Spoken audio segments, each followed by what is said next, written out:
All right, so officially welcome to the session. We've had a nice discussion, which is unrecorded, on the coronation, and yeah, many things actually. We talked about attachment and the nature of illusion and suffering. So if you're on the group, then just on the Telegram group, you can listen to that recording on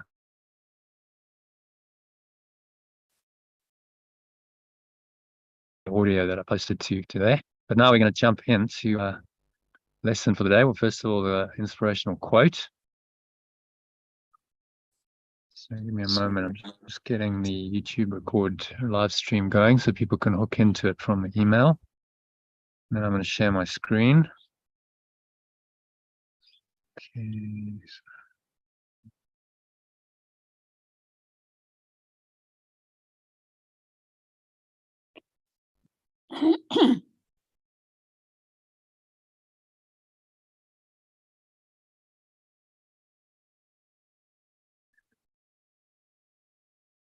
All right, that's accomplished. Let me share my screen.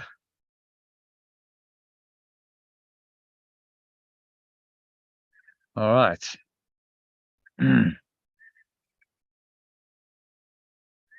So, can you see the screen, John, Christine?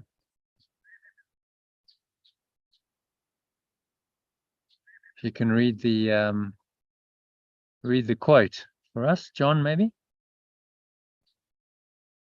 There, right. Okay. You're muted now. Unmute. Okay. Your heart can find real joy only through love, through loving and being loved. Just say that again, John. Sorry, you were very faint. Yep. Okay.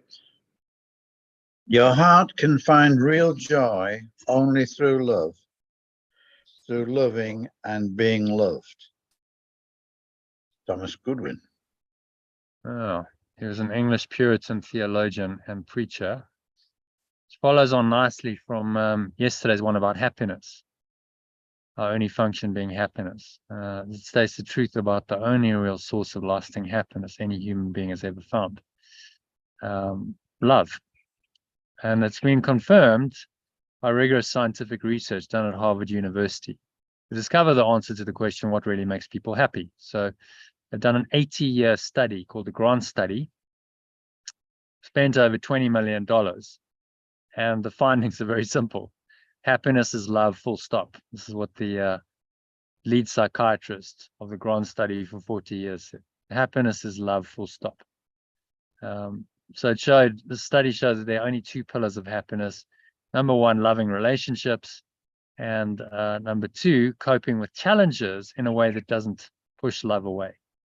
If you look at the Course, if you try to put this into Course in Miracles terminology, love and removing the blocks to the awareness of love's presence, as Yeshua puts it in the introduction to Course in Miracles text, are the keys to a happy life.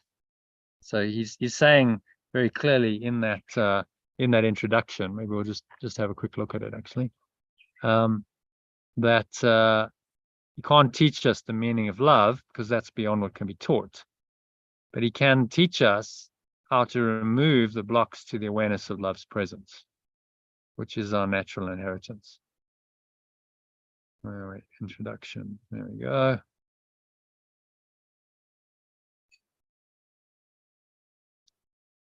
So he's saying the Course does not aim at teaching the meaning of love. Perhaps, John, if you read it, that'd be nice. What, read it from the top? No, I think just read the Course does not aim at teaching the meaning of love from there. The Course does not aim at teaching the meaning of love, but that is beyond what can be taught. It does aim, however, at removing the blocks to the awareness of love's presence, which is your natural inheritance. The opposite of love is fear, but what is all-encompassing can have no opposite. Yeah. So what is he saying there? He's saying, I can't teach you the meaning of love, but I can teach you how to deal with the blocks to the awareness of it, which really speaks to point 2 in this teaching, doesn't it? Coping with with challenges in a way that doesn't push love away. It's removing the blocks to the awareness of love's presence, which will lead to loving relationships. And as you say, there's increasing emphasis in the text on how you perceive your brothers. Yeah. That you only see God, you only know God when you have love for your brothers, which is why there are those 2 fundamental commandments. Love the Lord your God with all your heart, mind, and soul, number 1. But the corollary to that is you must love your neighbor as yourself, number 2. Because if you don't love your neighbor as yourself, you will not be loving the Lord your God with all your heart, mind, and soul. I had an encounter. It was fascinating, actually, just to see the thought system. The lady who was very much into formal traditional Christianity, and she was of the opinion that she could love God and not love me. That it was okay to think that I was something that I was not of God, and therefore she could treat me however she wanted. So her argument was, well, I love God, but I don't love you. And I pointed out to her that the commandment is a twofold one.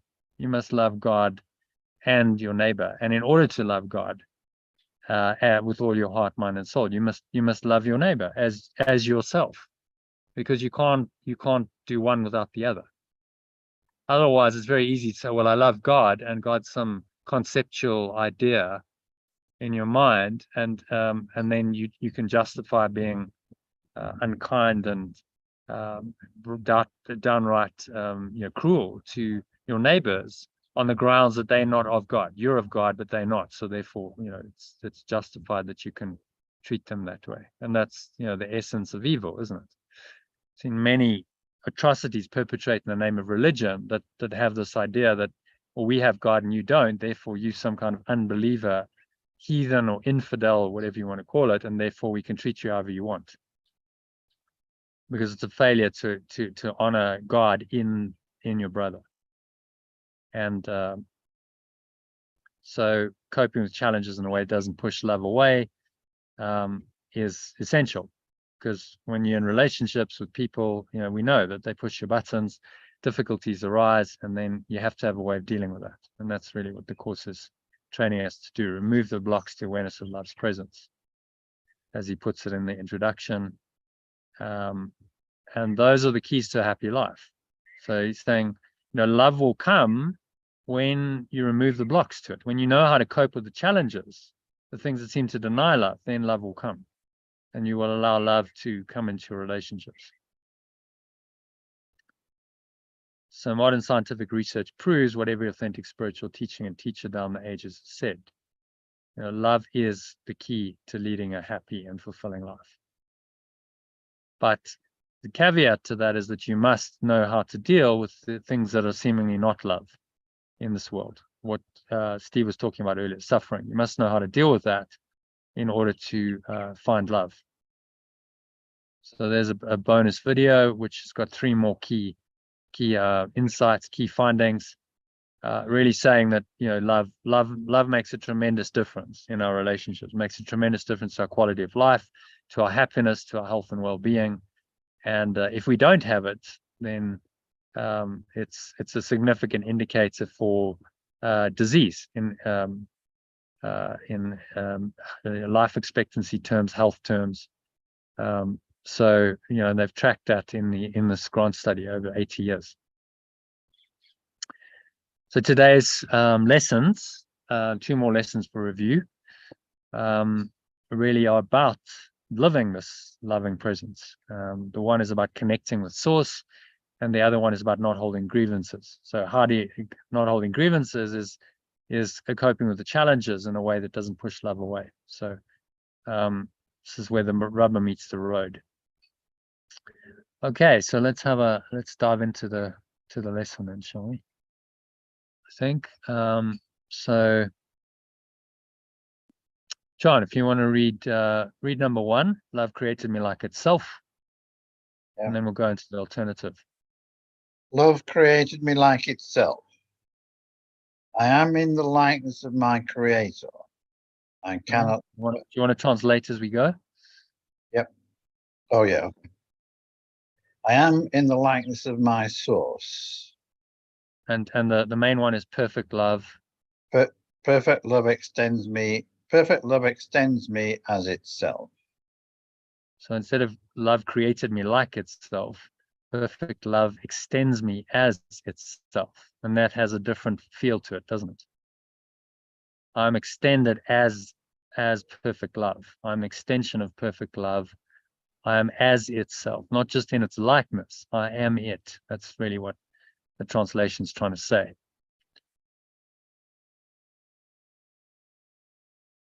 Okay. So I'm in the likeness of the source. I think the next couple of sentences will be not require translations. You can just read them down here. I cannot suffer. I cannot experience loss, and I cannot die. I am not a body. I choose to recognize my reality today. And that was, I would recognize my reality today. Okay, so I'll just change it to choose. And then if you read this in the original, number 6. I will worship no idols, nor raise my own self-concept to replace myself. Okay. I will not value false beliefs, nor replace my true self with my own self-concept. I am in the likeness of my creator.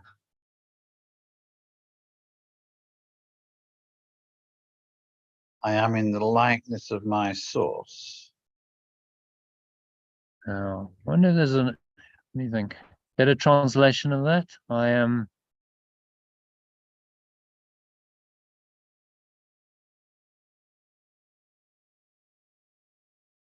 I can't think of one at the moment. I am a reflection of. Not just a reflection. You see, I'm an extension of. I'm an extension of my source, maybe. And then it goes on to say that I'm in the likeness of my source. I am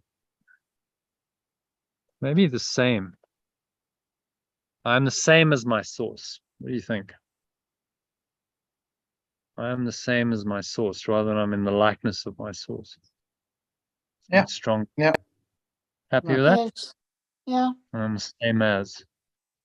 I'm the same as my source. Perfect love extends me. And then what I'm trying to get to the translations is that it's not just I'm in the likeness, I'm like it. I'm a simulation of it. I am it. So the original is perfect love. Love created me like itself. And the translation is perfect love extends me as itself.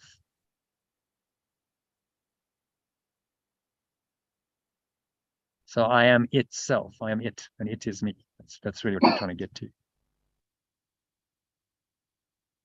Okay. So I want to read the specific forms. Might be helpful in applying the idea. You might find these specific forms helpful in applying the idea. Let me not see an illusion of myself in this. As I look on this, let me remember my creator. My creator did not create this as I see it. Let me not see an illusion of myself. Okay, so translated. Let me not see an illusion of myself in this. As I perceive this, I choose to remember my source. My source did not extend this as I perceive it.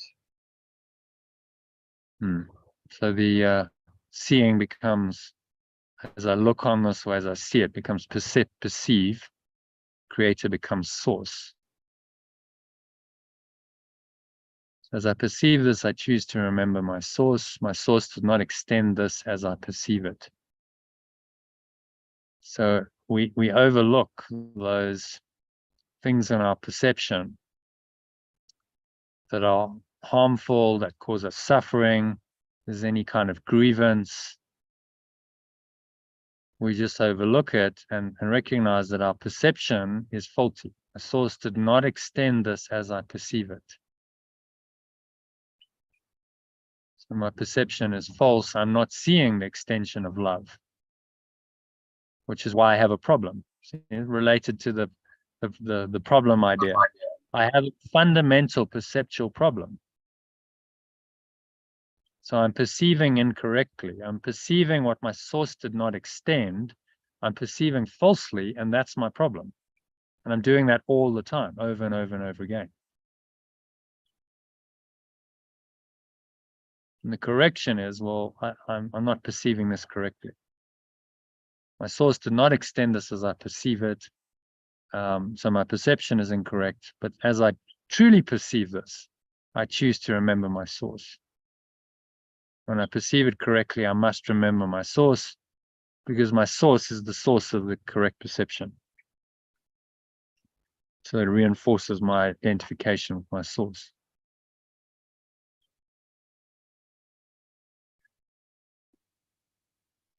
Maybe that could be perceive, not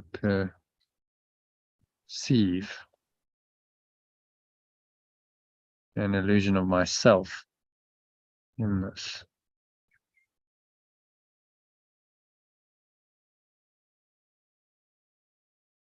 Okay, so any thoughts, questions, comments on that lesson? I think that's quite straightforward. Mm-hmm. Yeah, it's the essential teaching. God created me. Love created me as itself, like itself. This is the core teaching of the course, and everything else then must be illusion. If that's true, and God is love, then the logic is everything else must be illusion and non-existent.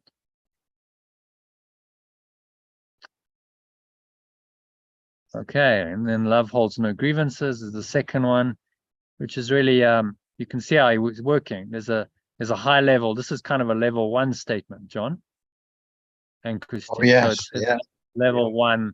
I'm connecting with source, the transcendent level, and then this is application on level 2.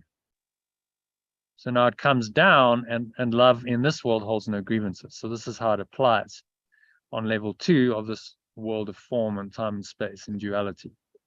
Love holds no grievances. Okay.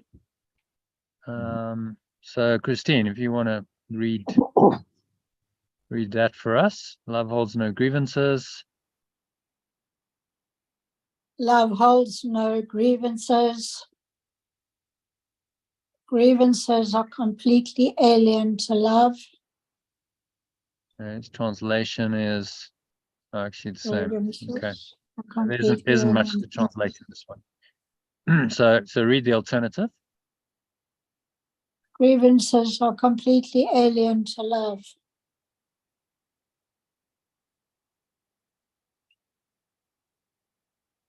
Yeah. Carry on. Grievances attack love and keep its awareness obscure. And the awareness was keep its light. So light is awareness. Okay. If I hold grievances. Number 4.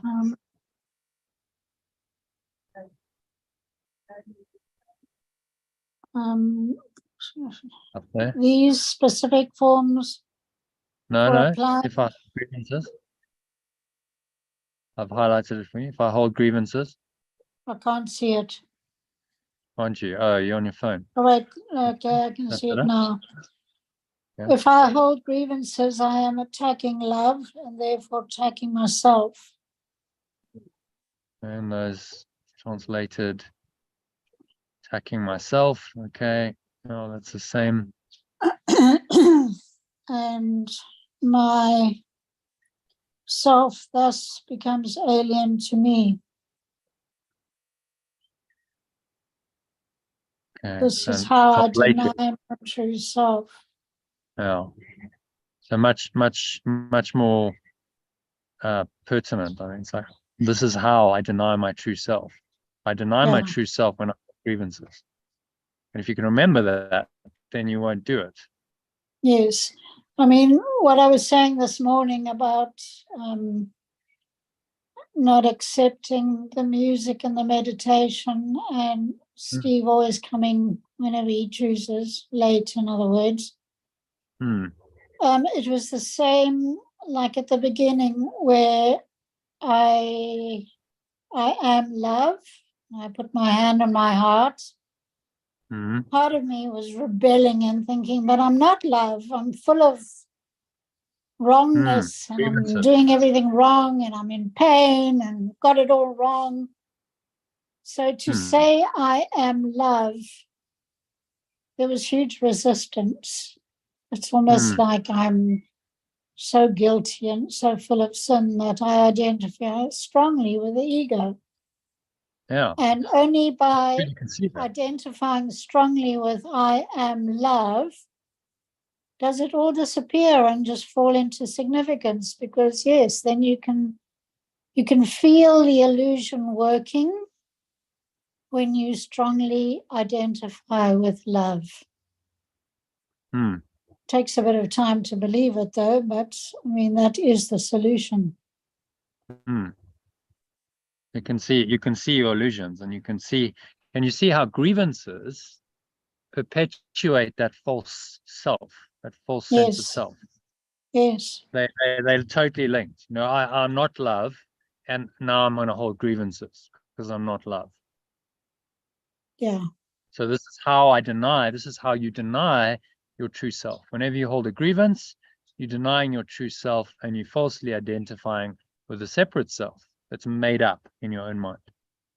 That has absolutely nothing to do with the truth, God, love, anything. It's just a fiction in your own mind.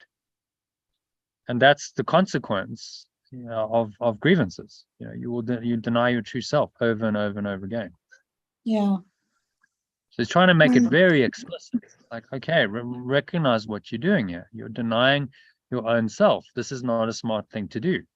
Because if you deny your true self, then you must believe in a false self. And basically, you don't know who you are. You have no idea then who you are. You're completely lost, because if you don't know who you are, then how can you perceive anything correctly? Exactly. You know, that's the foundation of everything, who I am. Okay, but I don't even know who I am now. Well, then I'm lost. I'm lost in an illusory world, not knowing who I am, not knowing how to perceive things correctly, thinking that I'm perceiving correctly in my grievances and my expectations and my suffering, but completely lost, because my true self is lost to me through my own decision to deny it. So that's why I translated it as, this is how I deny my true self. Very clear, very explicit. Yes. I'm denying my true self when I hold grievances. Oh, okay. Very clear, very explicit teaching. You can't really fudge it. That's what I love about the Course. You know, it's very, very clear. Whenever you hold a grievance, no matter what that grievance is for or against whom it's directed, it's the same.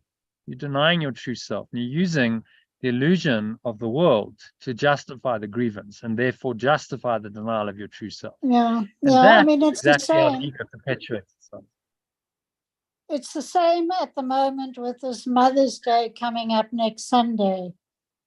And my long story about my son not rejecting me or not caring about me or not loving me. I built a very strong case that I'm guilty, that I'm not a good mother, I've done something terribly wrong, and he doesn't want to have anything to do with me. So Yeah. after trying for years to connect with him and to talk to him and to even have a conversation with him, he just does not respond to WhatsApps. He just, well, I told you the whole actuarial science dilemma that I've come to realize. And out of the blue, I get this invitation, Mum, would you like to come to us for brunch on Mother's Day? I mean, there's the reality that the Holy Spirit coming in and saying, you've got a totally warped sense of everything. You've created a total delusional story around you and your son. He's appealing to you and saying, Mom, come. Yeah. Yeah. And it just happened. And it just happened out of the Didn't blue. have to do anything. Didn't have to try so hard. It just happened. And so I am his mother by divine right. And how well I did the job, I don't actually care. My true self was always trying to be the best that I could be. Honestly. No. So that is all the you truth. can do is your best. Yeah. Yeah. You can only do your best. So it's forgiving yourself, Christine. You see, the grievance is because you haven't forgiven yourself. Yes. Or in other words, you haven't let go of your own sense of being wrong, of sin, guilt, fear of attack, fear of punishment. You know, that this is what you got to let go of. That's what it means to forgive yourself. Yes. And recognize that that entire thought system is delusional. And that the grievances that give that thought system form are therefore just as delusional. They're not true. None of them. Not And one it's is me. true, and every one is an attempt to deny your own true self. That's all you've been doing. And it's me attacking me. That's why I'm in such pain, physical pain, because it's finally hitting my body. And if I carry on like this, I'll be dead within a year or two. So I better rectify it quickly. Yeah, but you can, because you have the answer. You have enough awareness to go, okay, I know this is the answer. And, determined. You're going to be determined. I'm determined, as he says, not to attack myself today. So that I remember who I really am. And as I say, I am love, that I really believe it. Yeah.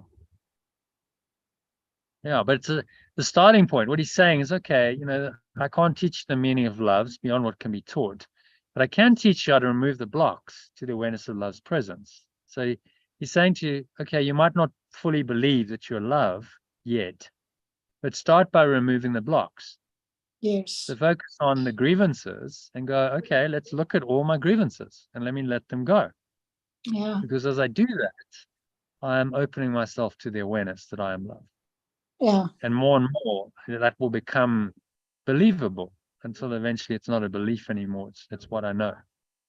And I connected to Ron as well. It's what I know. That I am, who I really am. So the Course is saying remove the blocks like the grievances, and then you will come to know who you really are, experientially. And you can do that.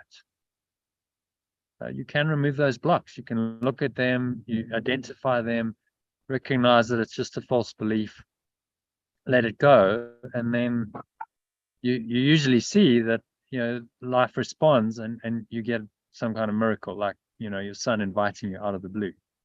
Having done all of this work and let go of quite a lot of your ego, that's not an accident. Can you see that? That's a sign that you're on the right track. Yes. And it's also saying by grace you are saved. It's not your own efforts. This was a key insight behind the whole Reformation of Europe, just so you're aware, because there was a line in the Bible that Martin Luther really, he couldn't get his head around, and he meditated on and he contemplated for a whole night. It's the line that says, by grace and not by works, we are saved. And his idea was so fraught with sin and guilt, he couldn't accept that. It's like, well, we've got to make reparations to God. We've got to, all of the indulgences that the Catholic Church was selling, and the confession, and all these rituals to try and make reparation, see? But he broke through into another level of consciousness in the early hours in the morning.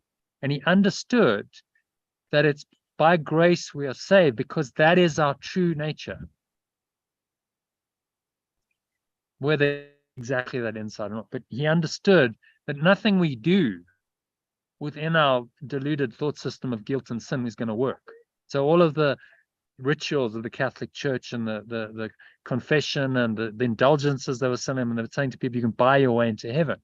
He saw through it and he said, this is false. It's only by grace that we are saved, because it's our true nature. You see, that's the grace. It is who we are in truth, and that has never changed. That's the grace, which you simply have to accept, and you accept it when you deny the grievances. So you're just saying, okay, so I know you're going to struggle to accept that directly, so let's work indirectly. Let's work on denying the denials of truth, denying the grievances and the expectations and everything that you've used to block that awareness. Let's work on denying that, getting rid of that, and then the true awareness will arise naturally. So that's the whole methodology here, which works. If you apply it, you can see how it's working. You can see the miracles. Yes. And then it's to amazing. accept them and say, yes, I am graced, and I do deserve the grace, because I'm an extension of perfect love. I am as love created or extended me, so I deserve all the blessings and many more. Again, your ego might struggle with that, but just start with baby steps. So go, show up to your son and go, I'm really so grateful, and I'm just so grateful for whatever happens, even if there's challenges that arise. I'm so grateful, because it's all a gift, to me, to help me to realize my true self.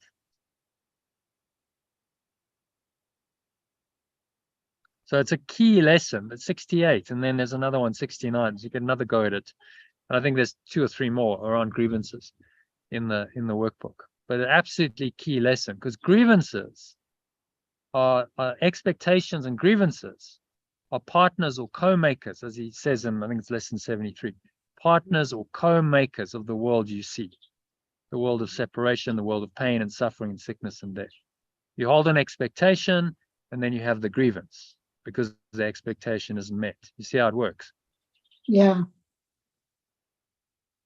And so you must drop the expectation to drop the. Comes back to the Buddhist idea of letting go of all craving.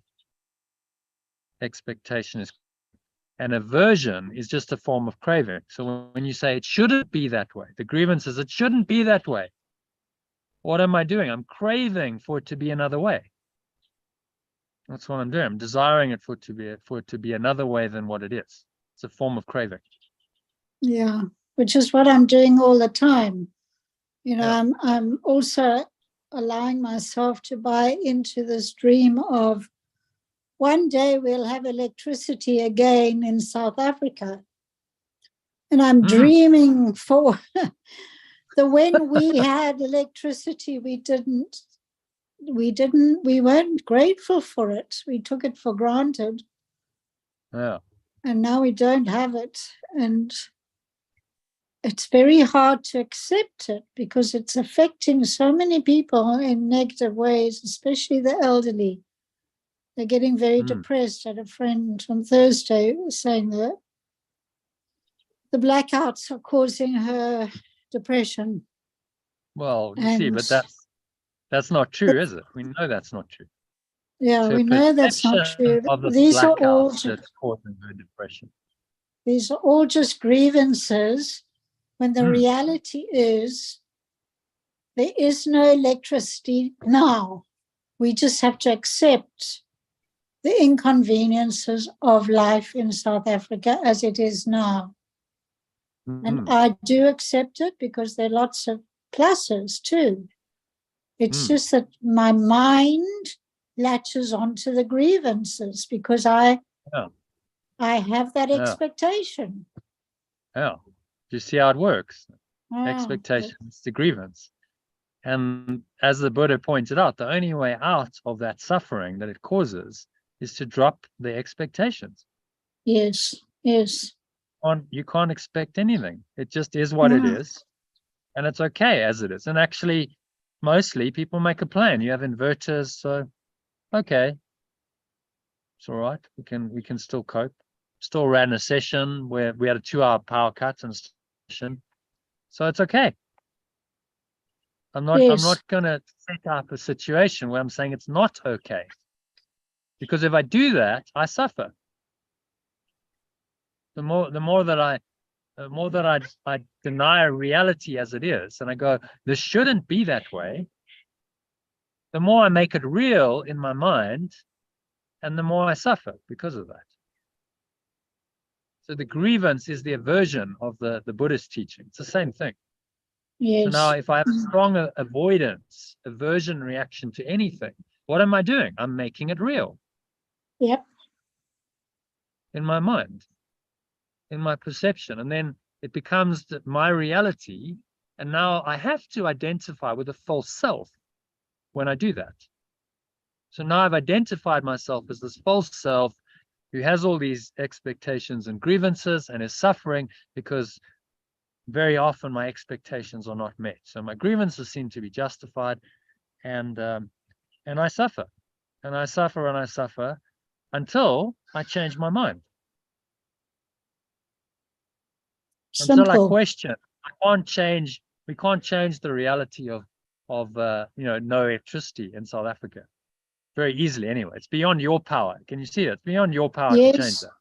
Yes. No way Christine can affect that, probably in any way at all. So, if it's completely outside of your power to do anything about, then all you can do is change your perception of it. That's the one power remaining to you. I can change my perspective, my perception, so that I perceive it in a way that doesn't cause me suffering. Yep.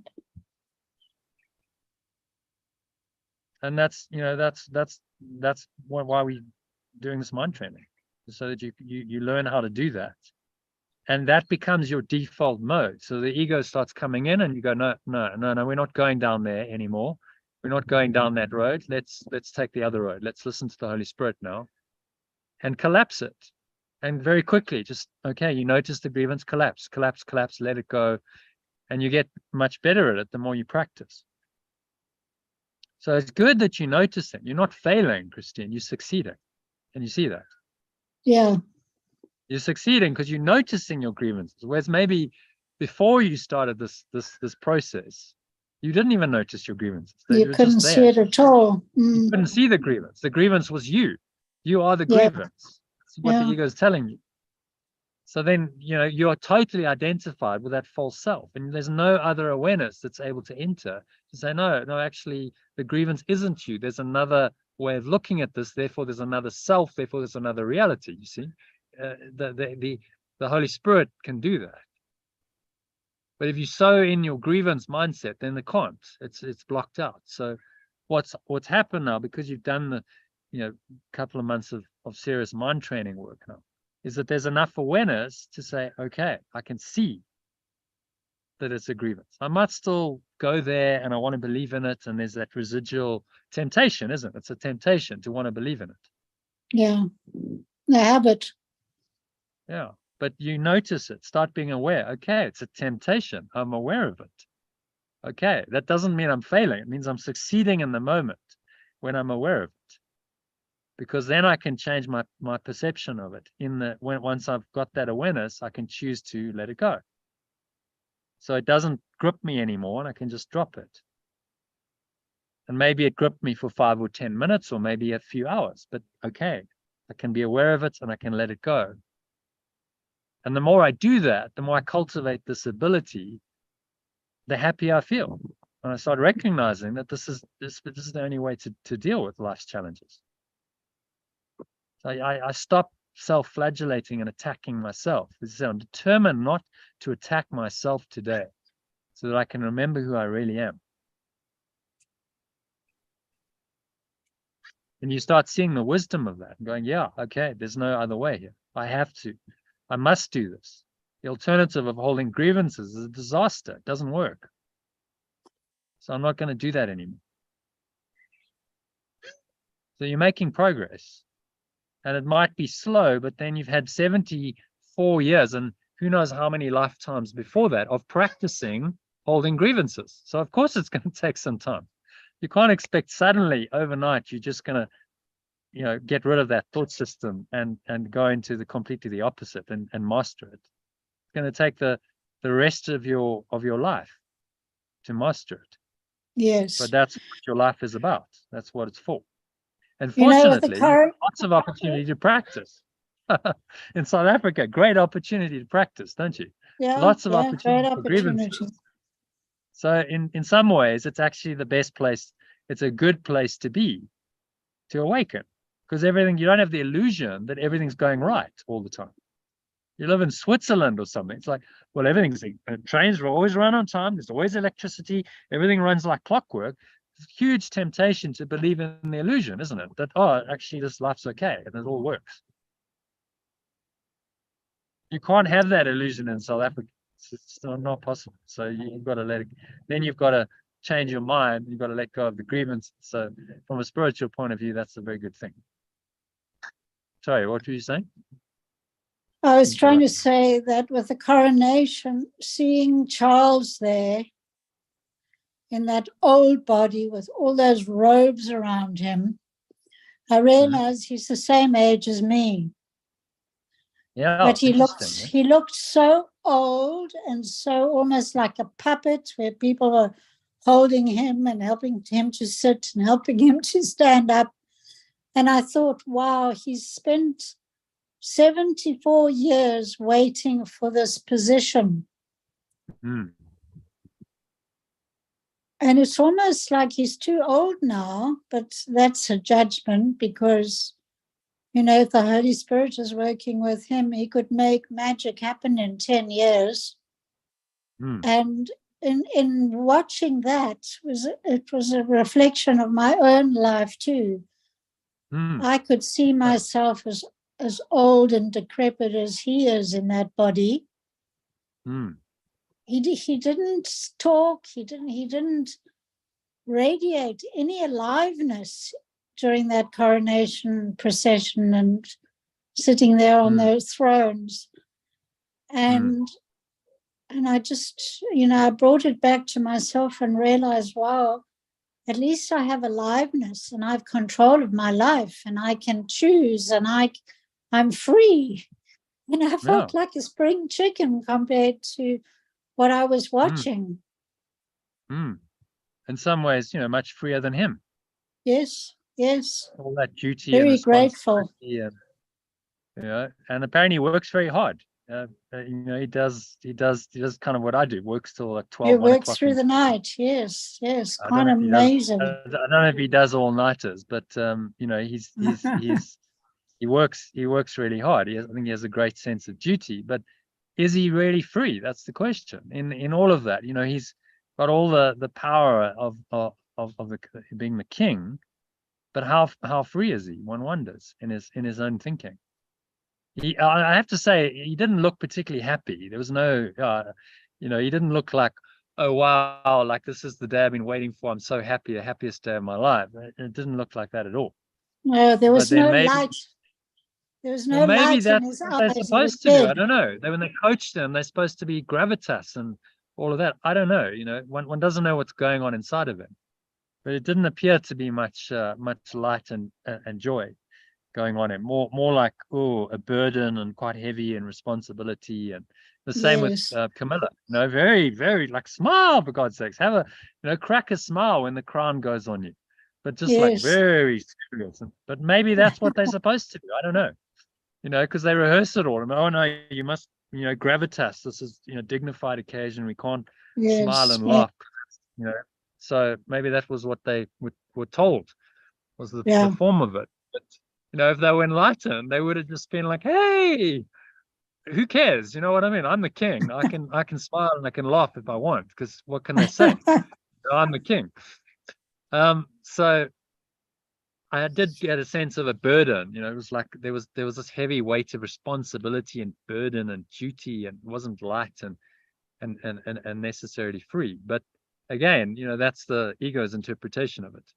So the spirit could always come in and lighten it up and say, well, actually, you know, he's got a new lease of life. This is his moment.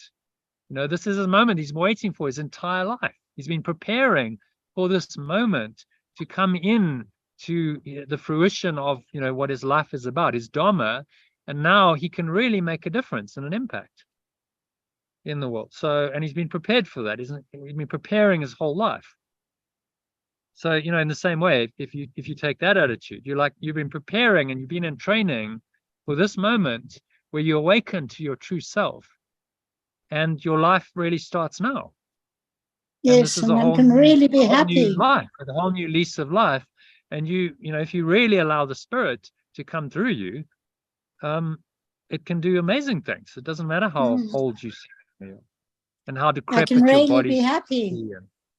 Yeah, you can be the light of the world, and it does. You know, it can reverse the aging process, and if you're a useful channel for it, it will give you the power to do what you called on to do.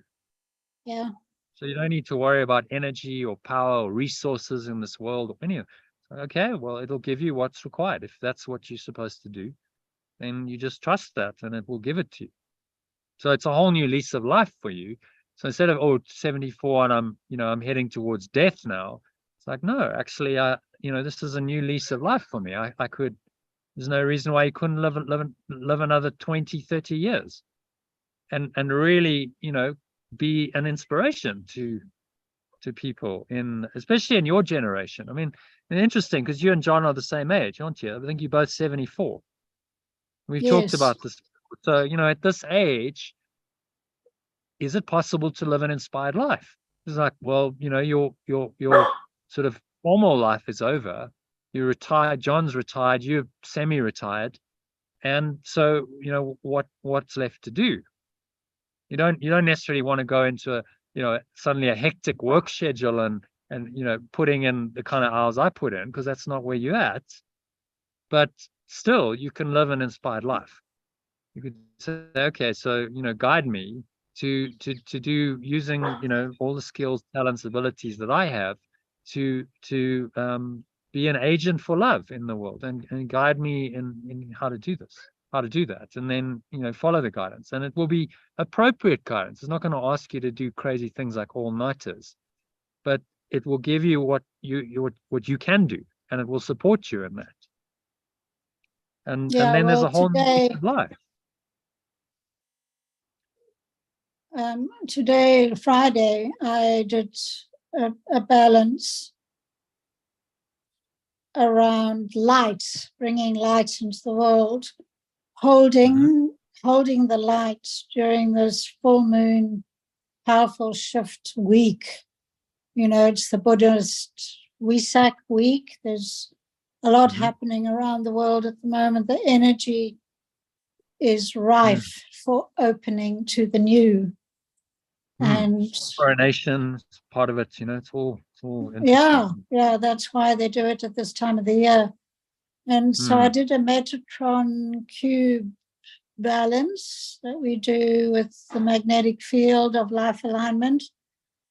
And we opened it up for communication and holding the light for our families and the people in our areas. And that's me here and Trish and Grayton. But we're opening it up for all communities that we may be linked to, all the groups we connected to, all the light workers we connected to. And it's a powerful intention to keep on holding the light from moment to moment. And I mean, all the stuff today and yesterday was exactly that.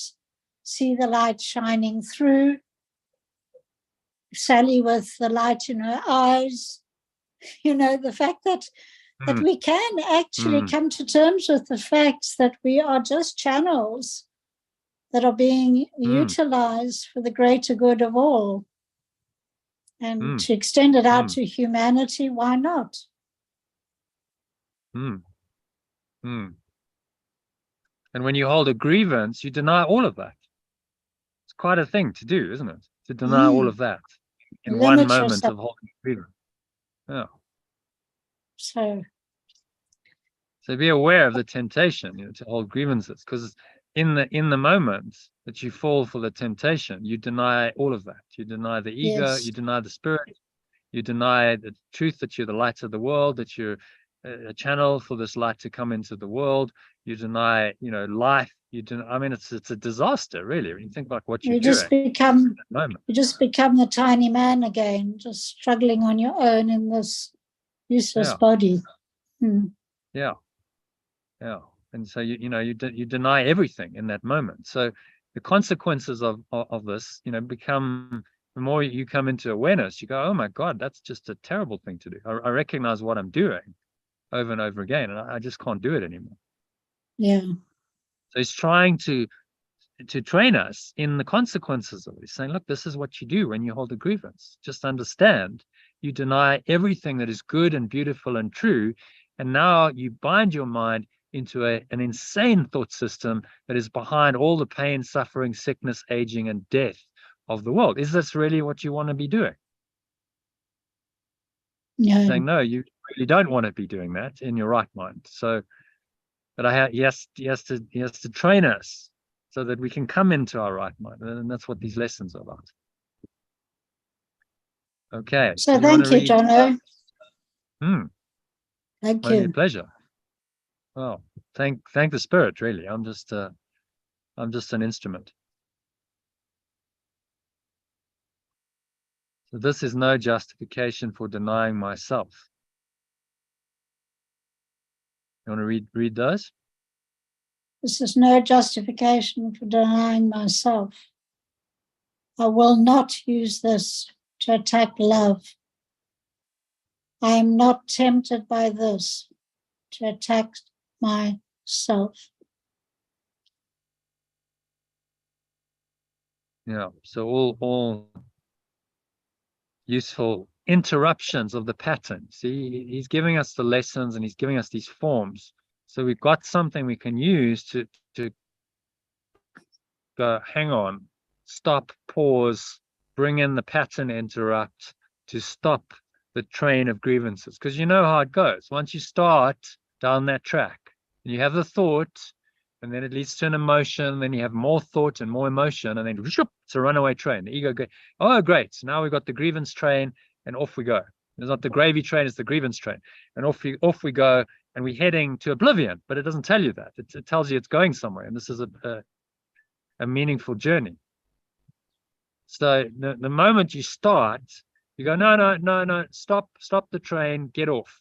Like, I don't want to go any further on this train because it's not heading in the right direction. And you switch trains, you get on the Holy Spirit's train, which is taking you to love, peace, and joy. And that's a beautiful ride, metaphorically speaking. And it's just practice the lessons to help you do that. If this one particularly helps you, love holds no grievances, then use this lesson, because you've got all these forms of pattern interrupt that he's giving you, all of which are valid. He just does it one at a time, one a day, because you have to make them meaningful. But once you've done it, you can go, okay, well, that was a really good one. So if I'm holding a grievance, I could remember love holds no grievances. Well, there's some other ones around grievances coming up. Grievances deny the light of the world in me, and so on. And so you use them to interrupt the pattern of the ego and bring you back into your right mind quickly. And then you're not failing when you do that. These ones that really talk to me, I highlight in red, so that in time when I go over it again and again and again, these ones really stand out for me. Yeah. And that's good, because the lesson, I mean, they all point to the truth, but there are some that are going to be very meaningful for you. And then you can put them at the end of the workbook. You could put those maybe 10, 20 lessons into some format which you could use repeatedly. So you could type them out, or cards of them, or whatever. as like key reminders of the whole thought system, because each lesson holds the whole thought system. It's a placeholder for the whole thought system.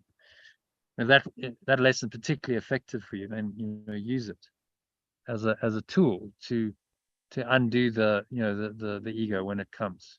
And he's saying it will come. Of course, it's going to come. It's your default thought system. It's the thought system of the world. It's going to come and it's going to tempt you. But when it comes and you tempt it, then apply the lesson. And then you're not failing, you're succeeding. When you're tempted and you overcome it, that's a miracle. That's not something to be ashamed of. That's what this course is training you to do, to be the miracle worker and to do that shift over and over again, that kind of transformation in your mind. It is quite amazing. There's a tendency, isn't there, especially if you're used to the grievances, to then blame yourself. Did you listen to that recording I did with Elaine? That was really good. So listen to it the other day. Was it Friday? We did about an hour. It was the tail end of the session where we looked at the text, and we talked about grievances and this whole blaming yourself. I did Blaming listen. yourself, blaming. I did listen to that. It was good, actually. It was interesting. Yeah. So self-blame is as much an ego defense as is blaming others. And as there's a tendency to withdraw blame from without, so you stop blaming others because you're going, okay, well, that's delusional, that's a grievance, then there's a tendency to go, oh, well, I'll blame myself instead. But he's saying to us, it's the same thing. It's the same thing. You're still blaming. And what you're blaming then is a false self-concept. It's your own false self-image that you're blaming, see? So you project, instead of projecting the guilt onto someone else, which is just a false self-concept that you've invented for them, you do it to your own invented self-concept and you project it onto yourself. But that makes the self-concept real when you do that. So now I feel like, oh, I'm a guilty sinner, or I'm just so bad, I'm so terrible, I'm never going to get this right. It's a false self-concept that you've identified with, haven't you, in that moment? Yeah. So be careful of that. As you start to get, you will have a tendency to then self-blame, but that's exactly the same thing. The ego is just switching and, okay, so you're cutting off that channel for the grievance, for projecting the guilt, because that's all the ego is trying to do with the grievance, is project the guilt out onto someone else. Okay, well, we'll just project it onto you then.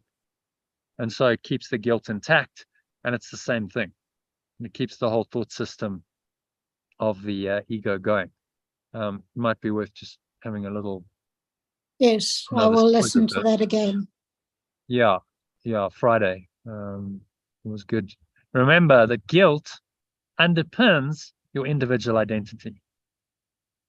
So whenever you project guilt outwards, you're making the guilt real. And that makes the individual self real. That's why the ego is addicted to guilt and sin. And then it says, well, it doesn't feel comfortable, so then project it onto someone or something else, and anyone or anything will do. And that's why it's addicted to grievances. Okay, well, then project it onto someone else or your own false self-concept. Project it onto yourself then, because that maintains the guilt and the sin quite nicely. And that keeps the individual identity of Christine going, and then you suffer, but the ego says, but, this is what the human condition is. We heard it with, Steve saying there was quite a lot of, the ego's thought system coming through there. And that's great because it brings it into, it highlights what it is. Okay, well, yes, life is about suffering. We just have to kind of suck it up and take it and learn to deal with it. This is the ego's thought system. Why? Because suffering is the punishment for the guilt and the sin of destroying God. So that's where the idea of suffering comes from. So as long as suffering is real, then the guilt and the sin must be real, and your individual identity as a human being separated from the divine must also be real. And you accept this. Yeah, you see the logic of it. I mean, the ego has a logic, but it's an insane logic. So once you understand the logic of the ego, then it becomes obvious how you undo it. doesn't it? You're like, oh, you just Yeah. don't believe it. Don't buy into the guilt and the sin. Don't believe in the fear. Don't believe in any of its devices. You know, the dynamics of the ego. Yesterday's lesson. Don't believe in any of these dynamics, because they're all false, based on one false idea of separation, which isn't true. So therefore, everything that comes from that idea of separation is also untrue. The individual self, the guilt, the sin, the fear, the attack, the projection of guilt as accusation, blame, and attack of others or of yourself, all of it comes from one tiny mad idea that is false. Once you start to get the simplicity of that, you have the way out. You know, it's just false. It's a false idea. And none of its consequences, they're not true. So I must deny its consequences whenever they seem to arise in my perception. And then I have the key to freedom. That's the reinterpretation. See these blue arrows of the ego's dream by the Holy Spirit.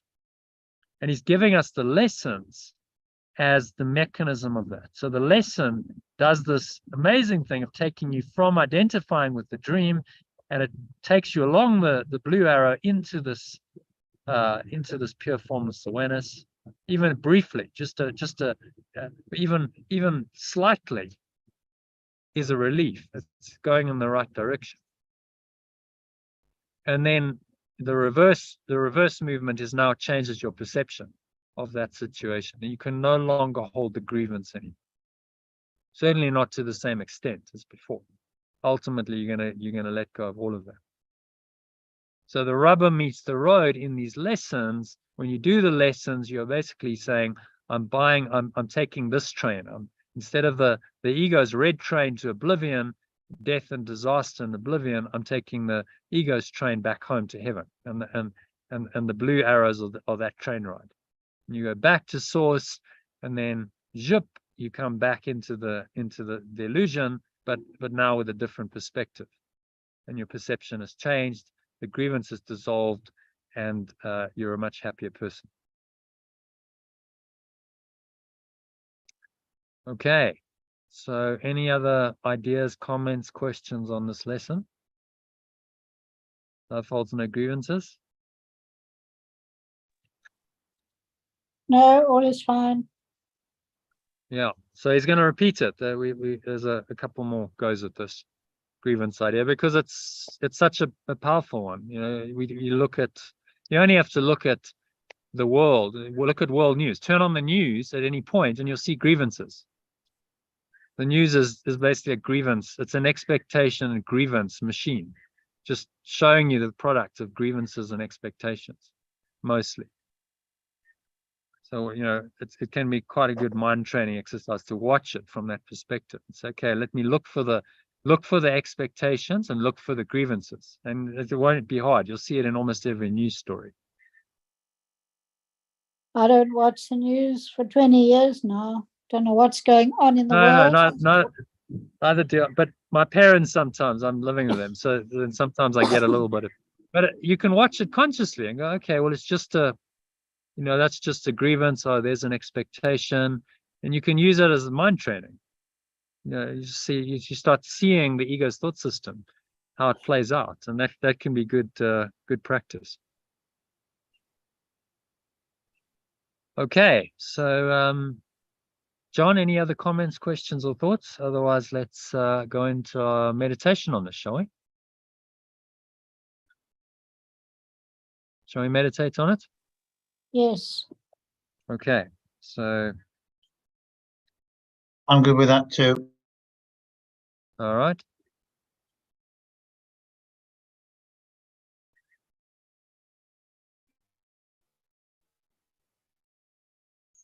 Okay, so just making yourselves comfortable, sitting with your feet shoulder apart.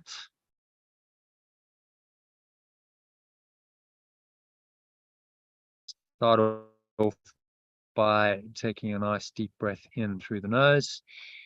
Just breathing in, noticing how the stomach rises and the chest rises, the subtle flow of air in through the nostrils. Just pausing at the top of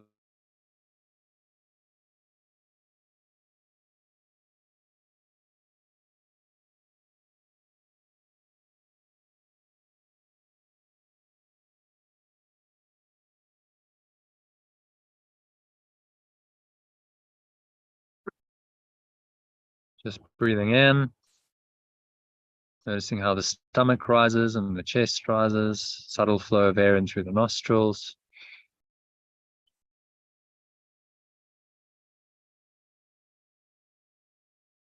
And now just scan your mind at the top of the inhale, and you're going to notice any grievances going on, particularly anything that feels negative and limiting. Well, grievances always do.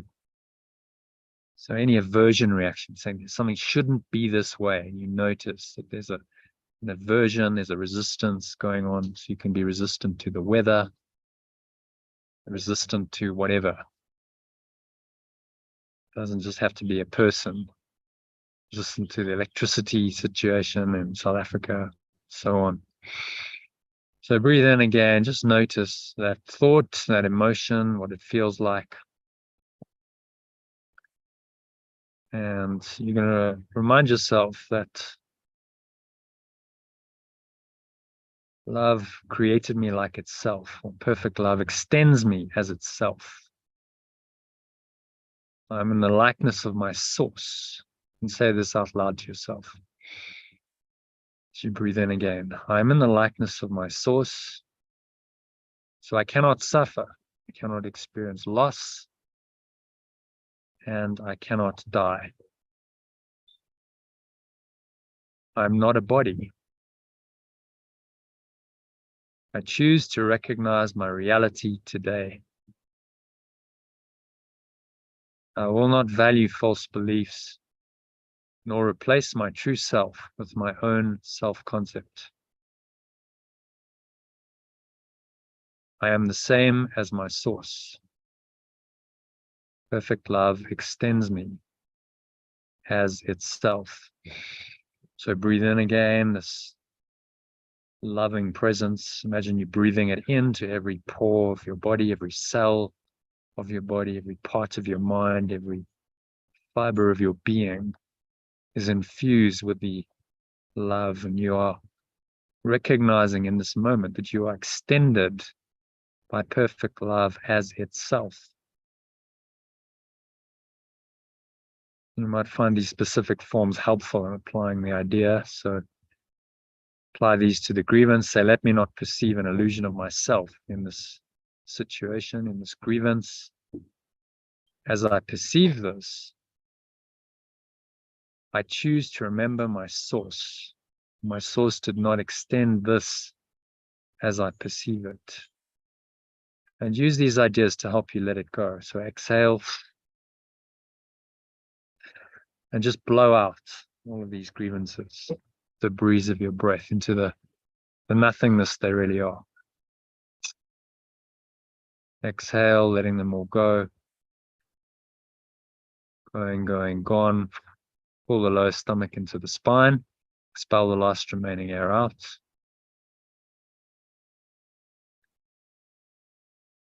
And you just rest for a few moments in the deep peace and stillness that lie beyond the grievances.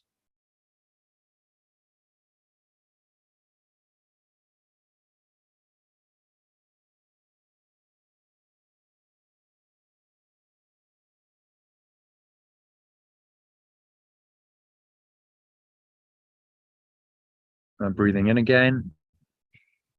Nice deep breath in. Again, bring to mind a grievance if it's still there. Seeing you lurking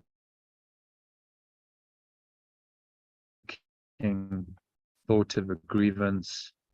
Bring to mind the thought of your body. Feel any related body sensations. So maybe that's a clenching of your jaw, clenched fists, dry mouth at the extreme, sweaty palms, nausea and panic attacks. Come just from our thoughts and emotions. So breathe into all of that and remind yourself that love holds no grievances. Grievances are completely alien to love. Again, repeat these words out loud for maximum effect. Grievances are completely alien to love. Grievances attack love and keep its light obscure. Grievances attack love and keep its awareness obscure.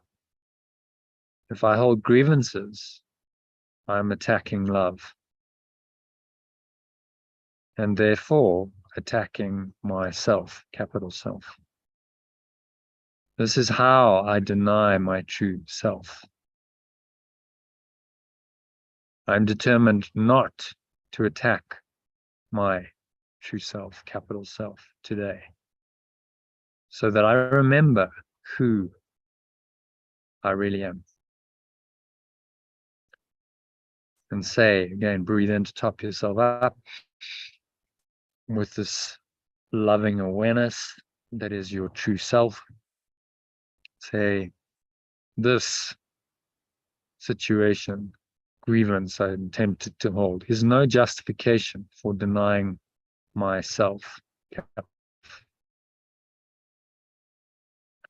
I will not use this situation to attack love. And I'm not tempted by this to attack myself, and capital Self. So exhale, just to give form to this intention. You're going to blow out any of these grievances. Imagine they're leaving you like a black smoke out of your mouth. Just gone to the nothingness they really are. Pull the lower stomach into the spine, expel the last remaining air out, and rest in this grievance-free state of light, true awareness beyond the grievances.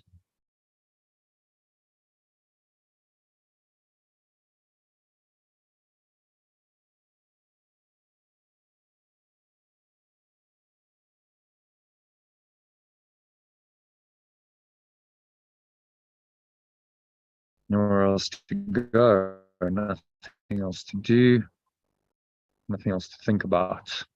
Just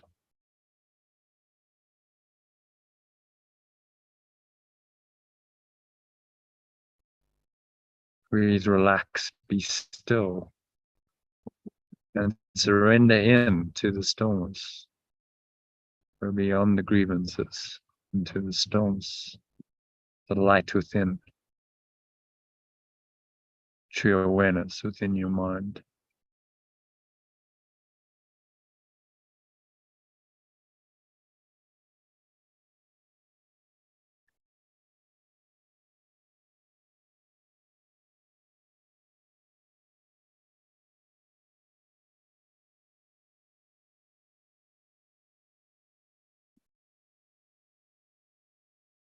Nowhere else to go, nothing else to do, nothing else to think about. Just breathe in and out through your nose, relax, be still.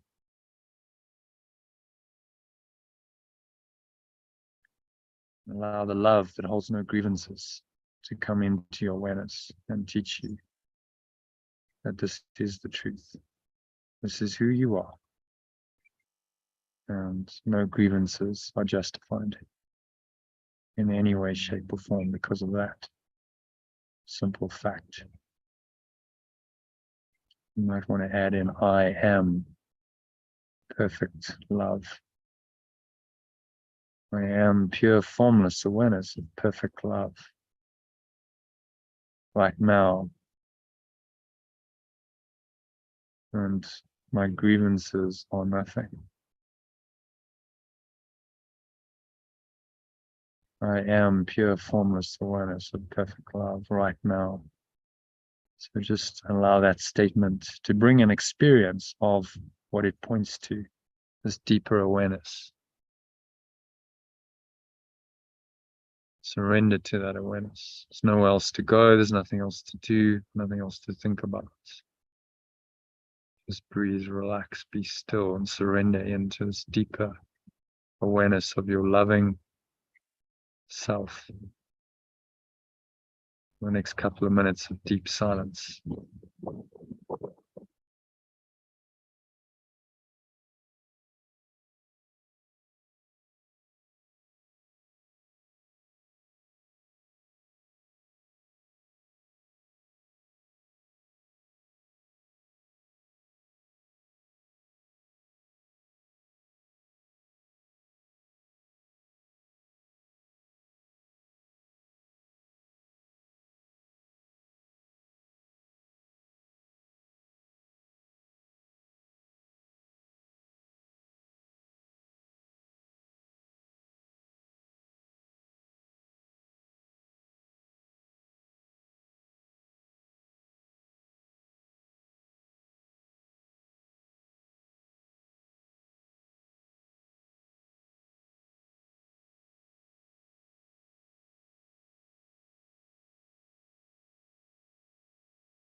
If any grievances seem to come back,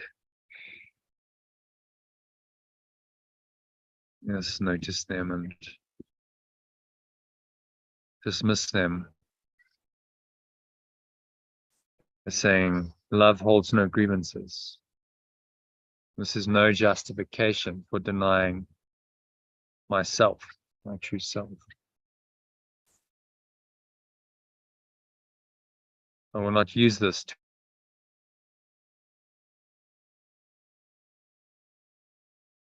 to attack love, and I'm not tempted by this to attack myself. So I will not deny or attack myself by holding on to this grievance. So I'm willing to let it go once and for all right now. And so exhale and blow it out with the breeze of your breath. Imagine it's dark cloud, grievances leaving you, like a black smoke out of your mouth, out of your body, out of your energy system. It's going, gone. Pull the lower stomach into the spine, expel the last remaining air out, and you rest. Rest in this grievance-free, loving awareness for a few moments more. Just allow this loving awareness to deepen in the stillness and the silence for the next couple of minutes.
And so just coming back Just deep awareness into an awareness of the body, breath, the senses, and the world. You'll be able to hear the sound of the wind, some wind chimes going on in the background of the recording. Let that bring you back gently into sensory awareness. And on the count of 3, you're going to open your eyes. So 1, just breathing in, noticing the stomach rises and the chest rises, and the subtle flow of air in through the nostrils. Just pausing at the top of the inhale, smile. Just scan your mind and notice anything going on there, any thoughts, any emotions. Scan your mind for any grievances, any thoughts that something's gone wrong, that someone's done something wrong. If there's any kind of blame, you're blaming anyone or anything, including yourself or anything. Notice if there's any residue of any grievances, you're just going to apply these once more. One more time. Remind yourself that love holds no grievances, and that perfect love extends me as itself, which is why I can hold no grievances. Perfect love, which extends me as itself, holds no grievances. And exhale on the truth of that. So therefore, if I let those grievances go right now, remind yourself that these grievances are not justified, and they do not justify attacking yourself. So let this not tempt me to attack myself. Blow it all out. Let it all go. The breeze of your breath, like a dark smoke, leaving you, going, gone. Pull the lower stomach into the spine, expel the last remaining air out. And just rest in this grievance-free state of mind, state of light, pure formless awareness of perfect love is in your mind. Acknowledge it, honor it, anchor it in as your awareness. This is your true awareness, your true self. So set the intention to stay here for the rest of the evening. To help you do that, practice today's lesson frequently, ideally every hour. Even if it's just for a few seconds, remind yourself that I am extended. Perfect love extends me as itself, and love holds no grievances. And keep you topped up, connected to this source, this light, which is the truth of who you are. So it is said and so it is done. So now on the count of 2, just notice the weight of your body pressing down into the chair, your feet touching the ground, noticing what you're feeling with your hands touching. Maybe there's a subtle taste in your mouth, smell in your nose. Notice that. Notice what you're hearing, the surrounding environment. Just noticing all these things from this very still, calm and surrendered state of mind. State of mind without grievances.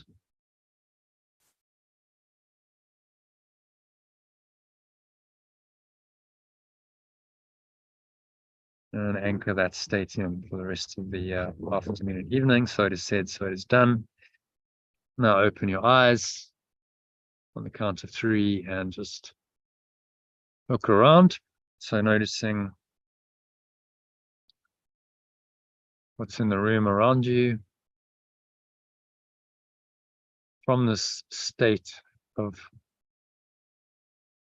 awareness, grievance-free awareness. So there's no need to judge, name, label, expect anything. So don't expect, interpret anything. Just allow yourself to rest in true awareness. Just beyond expectations and grievances. Notice how clear and light that awareness feels. This is your true awareness. This is how you could perceive everyone and everything all the time. This is the light or true awareness of the world in you that's perceiving for you. It will bring you a happy dream that will ultimately awaken you from the dream. So stay rooted in this awareness. Set that intention to stay here for the rest of the evening and use today's lesson to help you do that.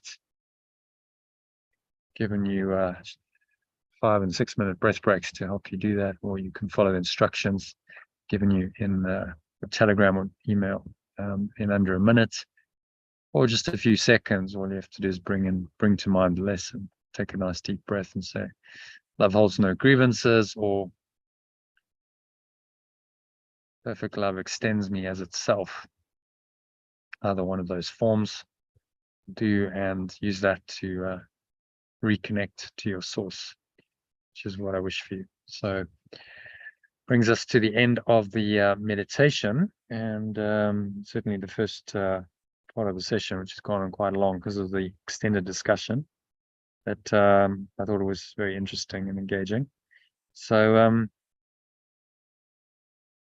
let's just check in with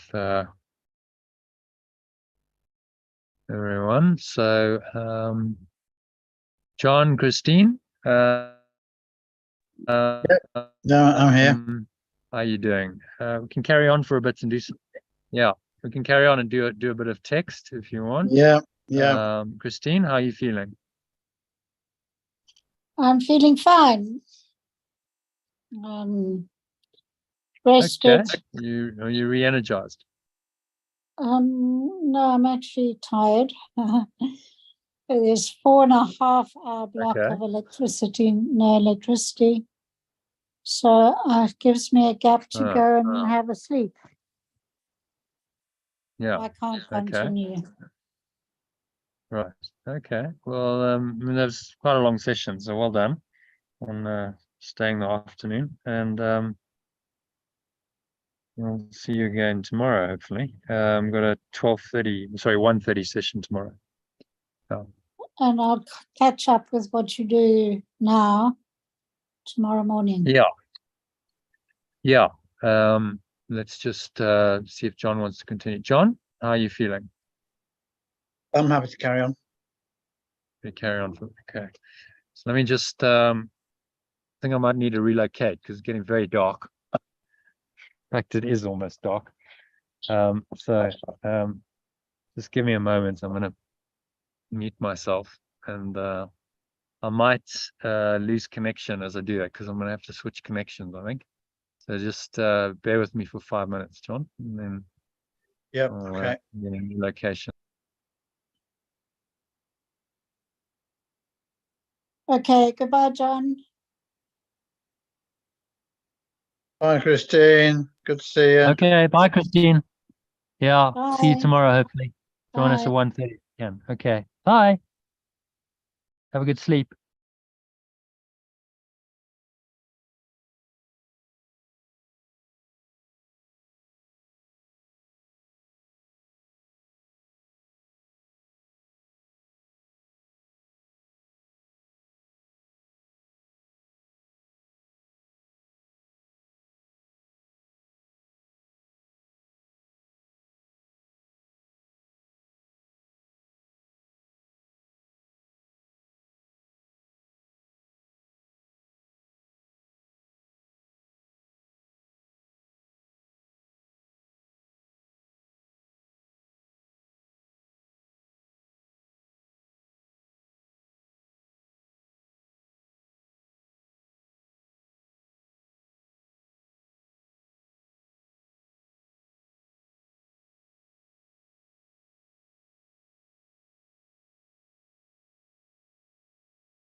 All right. John, are you still there?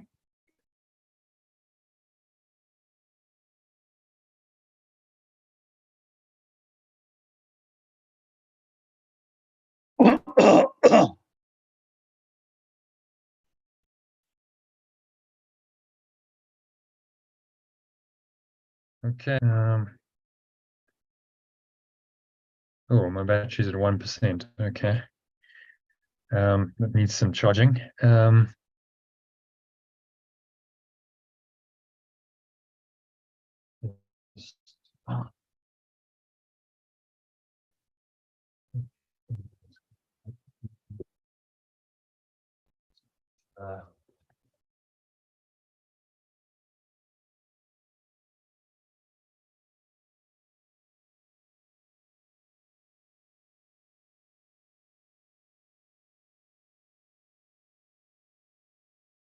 Can you hear me okay?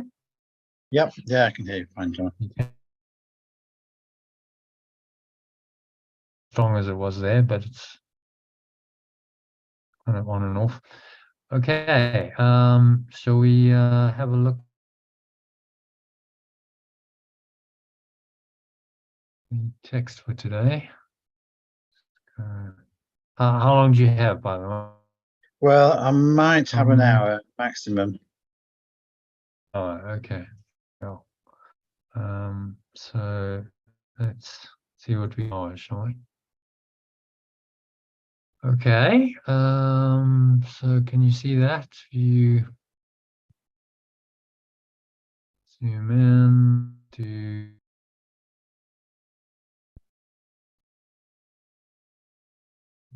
40%. Okay. So this one is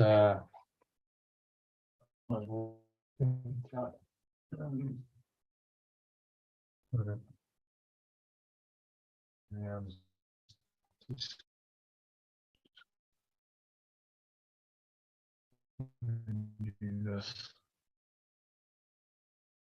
thing in here.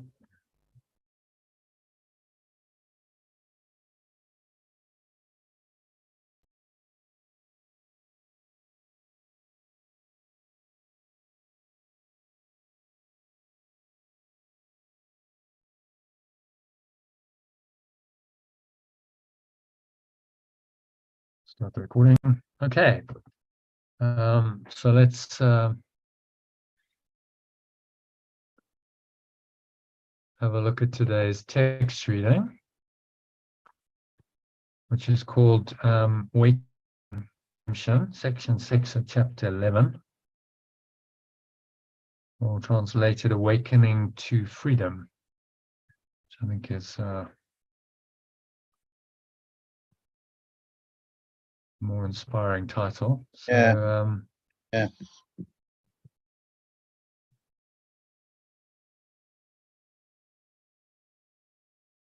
You want to read paragraph on the alternative? Yeah. It is impossible not to believe what you see, but it is equally impossible to see what you do not believe.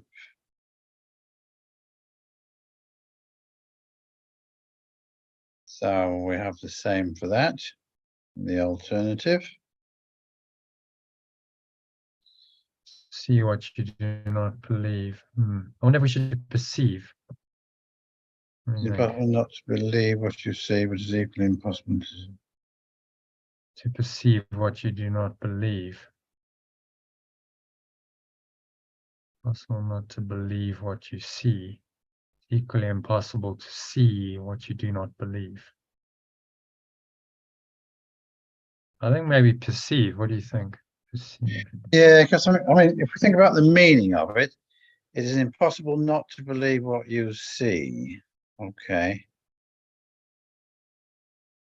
But it's more than physical sight he's talking about. Yeah, it is.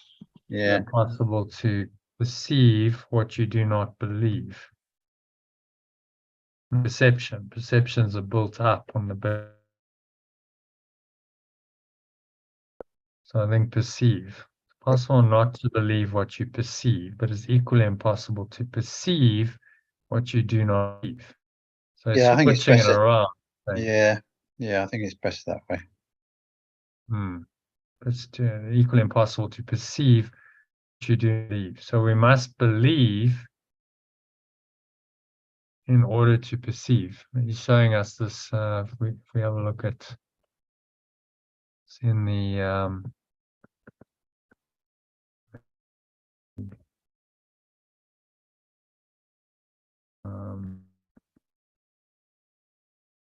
around here. Yeah. Levels of mind, instrument for peace. So we see how this works. You've got desire, belief, thought, emotion. Impossible to perceive, not believe, because the belief is at the core of the thought and the emotion that leads to the perception. See that? Yeah. Which is why it's impossible to perceive what you do not believe.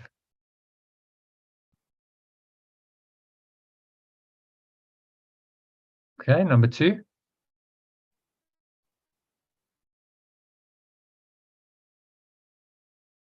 Perceptions are built up on the basis of Perceptions are built up experience. on the basis. Perceptions are built upon the basis of experience, and experience leads to belief.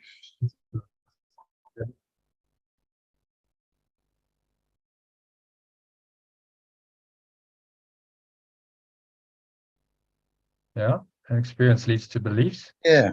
I'm just kind of thinking about that one. Yeah. Yeah, it is not. So again, that's the levels of mind. Perceptions of experience. Experience leads to belief. So we have a perception built up on the basis of experience. Life experiences lead to beliefs forming. So if it's done incorrectly through the ego, we have perception, which leads to emotion, thought, and belief, and the belief gets reinforced by the incorrect perception. We already had a resident belief in order to perceive it that way, but it gets strengthened by our life experience. Experience leads to beliefs. So what's happened is our minds have become calcified in this false belief system that's been supported by the perceptions that come from that belief system. So it's kind of circular. When we have a false belief that causes us to perceive in a certain way, and then that perception reinforces the belief. And so we get caught up in this domain of belief, thought, emotion, perception, in a self-reinforcing, self-perpetuating pattern until we interrupt it. And we say, well, maybe actually my perceptions are not caused by my world, so what the ego is telling you, but they're actually caused by my own beliefs.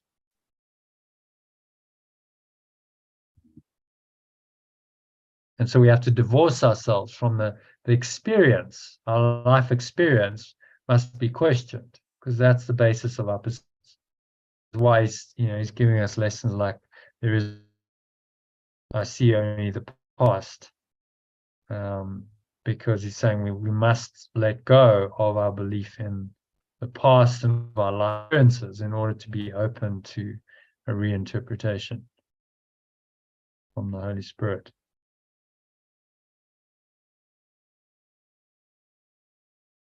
Okay, we carry on. It is not until beliefs are fixed that perceptions stabilize. Okay. It is not until beliefs are fixed that perceptions stabilize. So if we stay open-minded, our perceptions don't crystallize.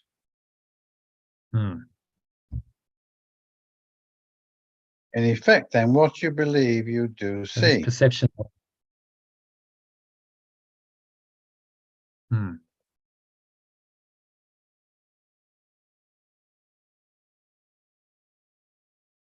In effect, then, what you believe you do see. Hmm.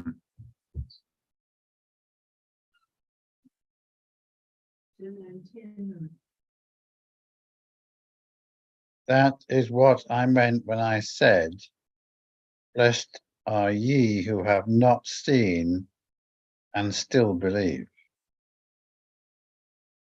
Yeah.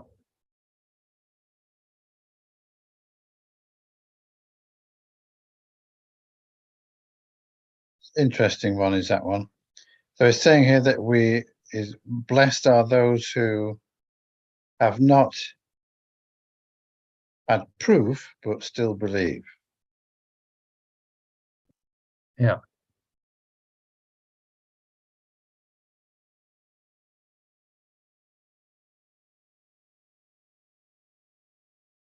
That is what I meant when I said, blessed are ye who are, no, for those who believe in the resurrection will see it. For those who believe in the resurrection will see it.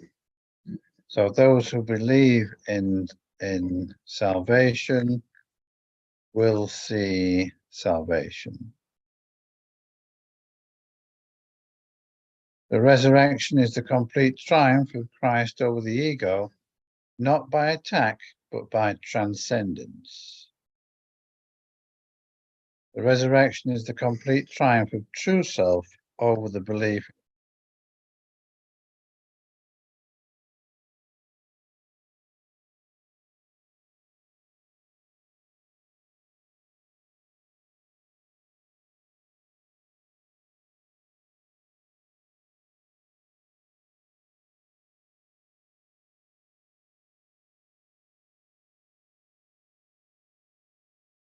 Yes, please.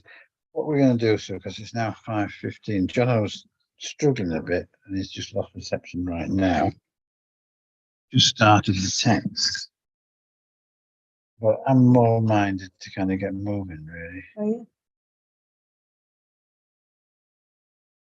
yeah. Okay, fine. I'll give. There's a few bits there. Just a quick.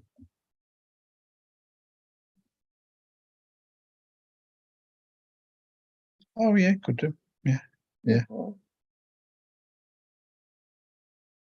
yeah. You want to walk with Kevin, don't you? Yeah. You got that all.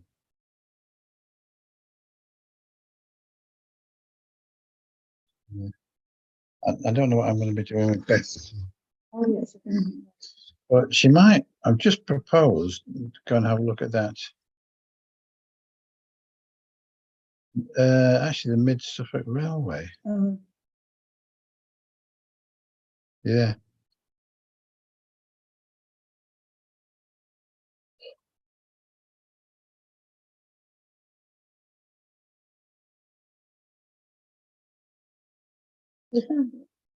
Mid Suffolk Railway. Yeah.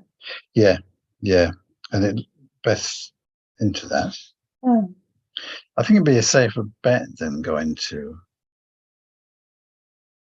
It is, and it, yeah, and it probably is better than what it looks on its website. Whereas, no, the Orford Castle, whereas the railway does look good. Yeah, yeah,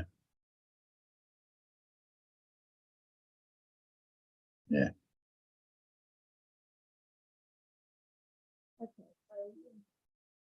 No, I'm quite open. Well, I think so. Yes, given this. Yeah, yeah.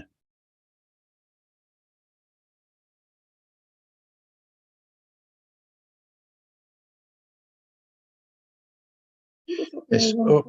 It is up the A140. Yeah.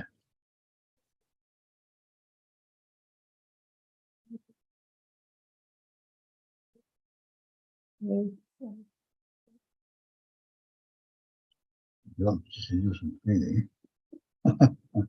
That's yes. Uh, Or we could stay overnight. And all go to Mid-Suffolk and then go home from there.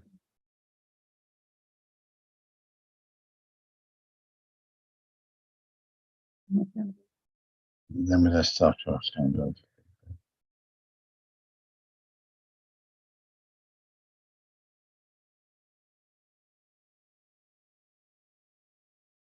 Yeah.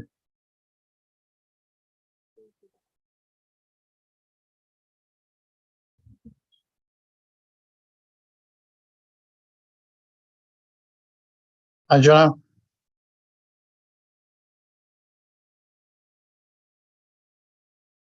Internet a bit. Can you hear me? Yeah. Yeah. Well, let's see how we go. I'm using a neighbor's connection. For some reason, my dad's isn't working, and it just dropped out there. The guy didn't have internet for a while. So Yeah. I might have to drop out soon as well, John. okay. What, in like 10 minutes or? Yeah.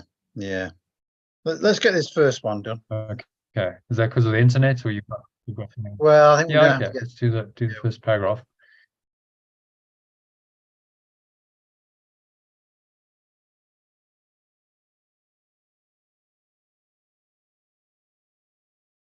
Internet connections unstable. Okay. So we finished the first paragraph. Yeah. Do that. Okay. So blessed are ye who have not seen and still believe. For those who believe in the resurrection will see it, will perceive it, shall we say.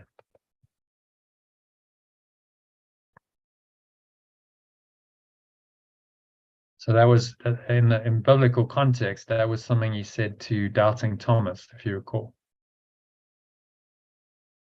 That's when he died, he resurrected, he appeared to his disciples for the first time, and Thomas said, I don't believe you. And he asked to feel his hands and the wound in his side. And then he said, blessed are you who have not seen and still believe. Because Thomas needed to see in order to believe. Oh, okay. That's the context of it. Yeah. This is why he was doubting Thomas. So that's why the saying doubting Thomas is in the English language. Yeah. Because Thomas was the one who doubted. For those who believe in the resurrection will perceive it. So he's saying believe first. We go back to this side, to this diagram. Believe first, and then you will perceive accordingly. Because belief underpins the thought and emotion that lead to the perceptions. And that belief is a matter of choice. What do you want to believe? Do you want to believe in oneness, or do you want to believe in separation? That's the desire or prayer of the heart. So saying our belief is primary because belief determines perception. You will perceive on the top level what you believe. Well, the ego tells you what happens to you is outside of your control, and your perception then is a result of the external events and circumstances that you perceive. But actually, it's a result of your belief that then the ego comes in and interprets those external circumstances and situations interprets it through that belief. So that's what perception. Primarily, it's the belief with the raw material, the data coming in from the external world. But then that's got to be interpreted with a belief system. So it's saying that belief system is the primary cause of your perception. So if you desire to, you can change your belief system, and instead of seeing the crucifixion, you can see the resurrection. You can see that the truth is still true, that eternal life is there, and that the ego can be undone. Okay, Yeah. number 6.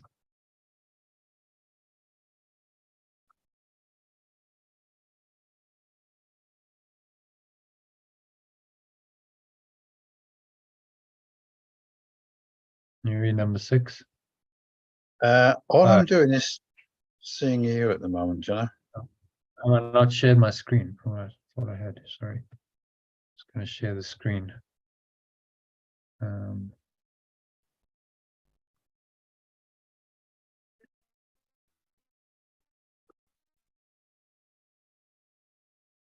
Okay. Can you see that? Yep. Can you see the Yeah. text now? Yeah.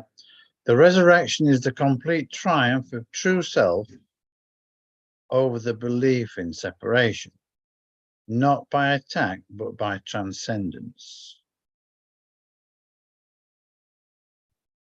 So it's translated from the original, which was the complete triumph of Christ over the ego, not by attack, but by transcendence. So exactly what I was talking about with Steve, that there's a transcendent, can transcend the ego and all of its beliefs and the suffering it causes. And that's the essential message of this of Yeshua to us. Complete triumph. So there is no residual suffering. There's no self. There's no personal self that can suffer anymore. Not by attack, but by transcendence. The true self over the. I think maybe that would be better. Instead of belief in separation, we could just say the separate self, yeah? Because it's true self versus separate self. Yes, yes, yeah.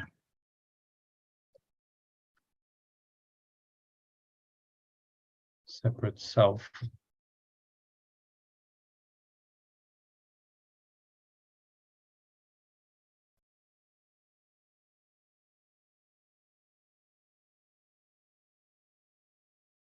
Not by attack, but by transcendence. So by letting go, really, you transcend when you let go. You go to another level. So you transcend the level of the ego. What should we say by letting go?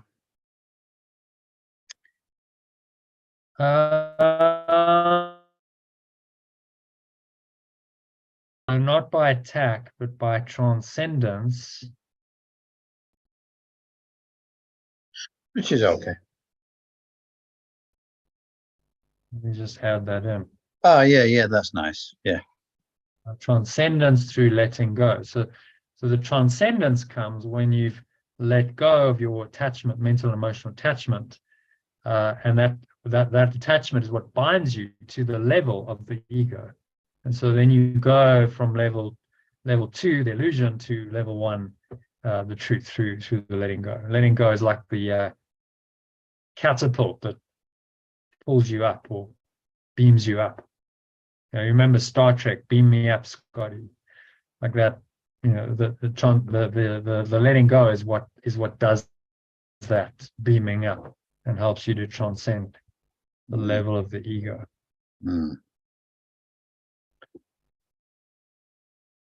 Okay, for the true self.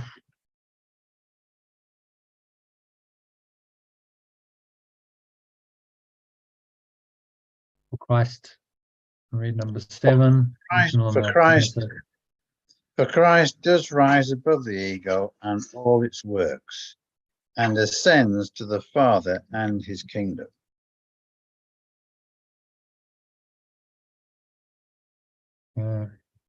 Or for the true self does rise above the belief in separation and all its works, and ascends to the source and its state of pure formless awareness. Okay, I suppose we should just call it the separate self there. Maybe belief in separation and separate self. It doesn't really work, and all its works.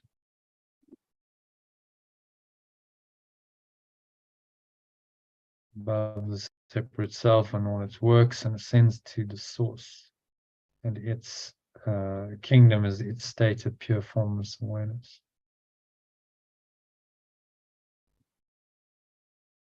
Okay, so what is he saying here in summary?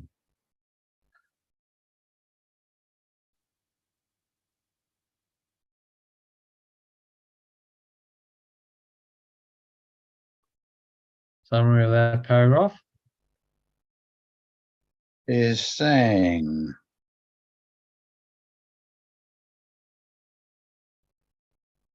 that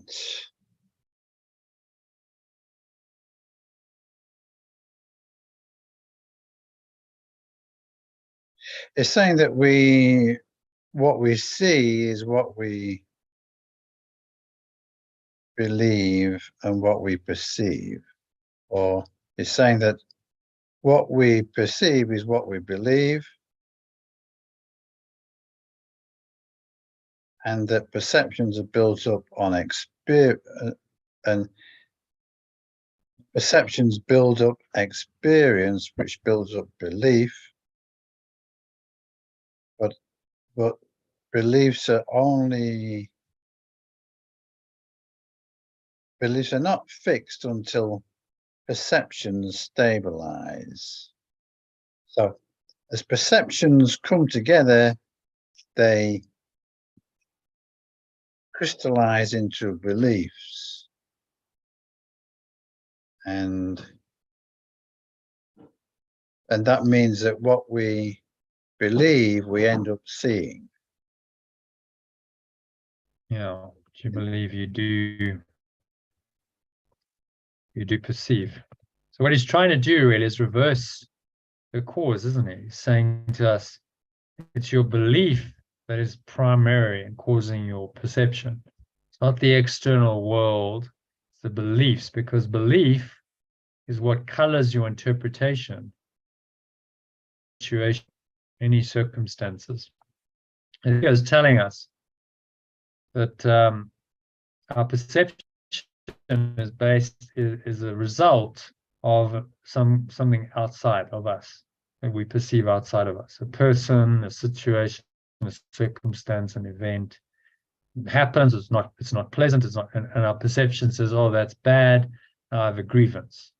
And what he's saying is that that's not primarily caused by the external world as you think it is, and the ego thinks it is. It's caused by your belief in a separate self and a desire underpinning that belief to be a separate self, which then has thoughts and emotions that crystallize into perceptions.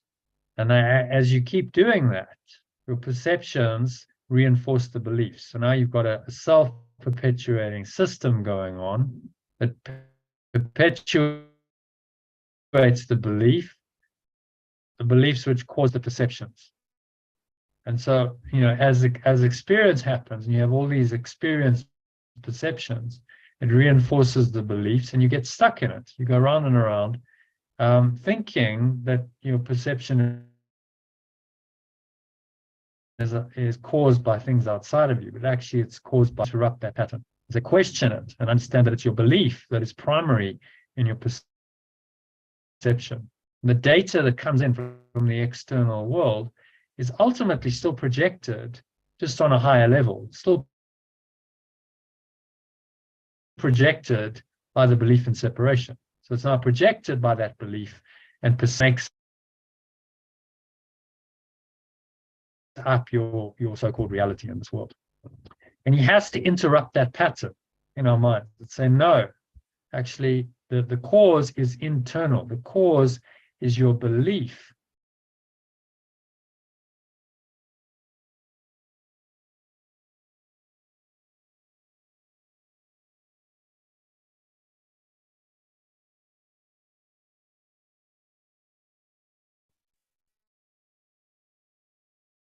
Sorry, John, I just dropped out. This internet's a bit unstable, but Yeah.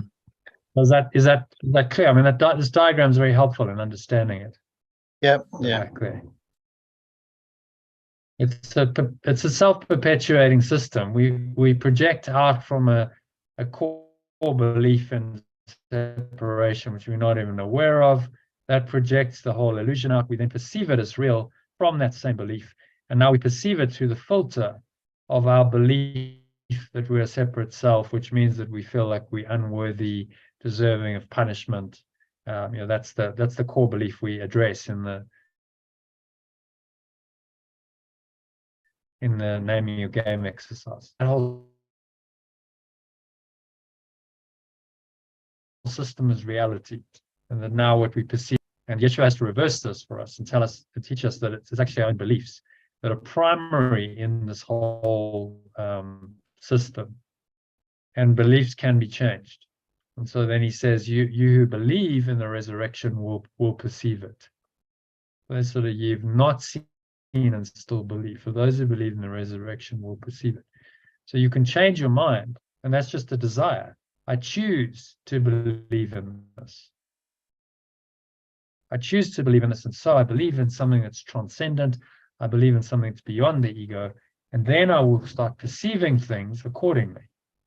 And so the miracle happens at the core level of the desire or prayer of the heart. So I either desire the ego and to be a separate self, or I desire to be oneself again, to be the Christ again. And that desire colors my belief and thoughts, emotions, and perceptions.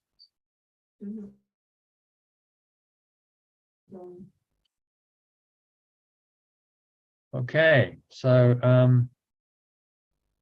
that makes sense, John? And then he finishes off with the resurrection is the complete triumph of the true self over the separate self. Not by attack, but by transcendence, through letting go. The true self does rise above the separate self and all its works, ascends to the source in its state of pure formless awareness. So it's saying we can transcend this whole insight, the true self, Christ, and source lie outside of this thought system of perception. But they can enter into it through the Christ, the belief in the true self, and through the Holy Spirit, which is the reinterpretation coming from the true self. Let's just bring this up. Holy Trinity.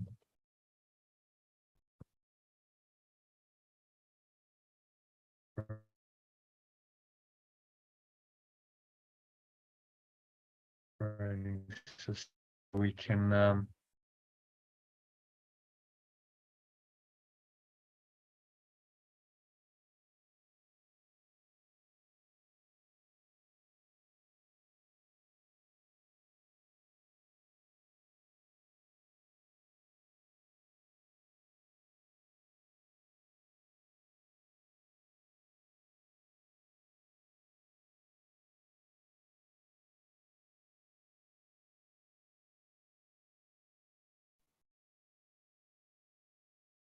okay, John's gone.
All right. I think that's an end. Thank you to everyone who joined. That's a wrap for today. And to end it here. And yeah, I look forward to seeing you again. In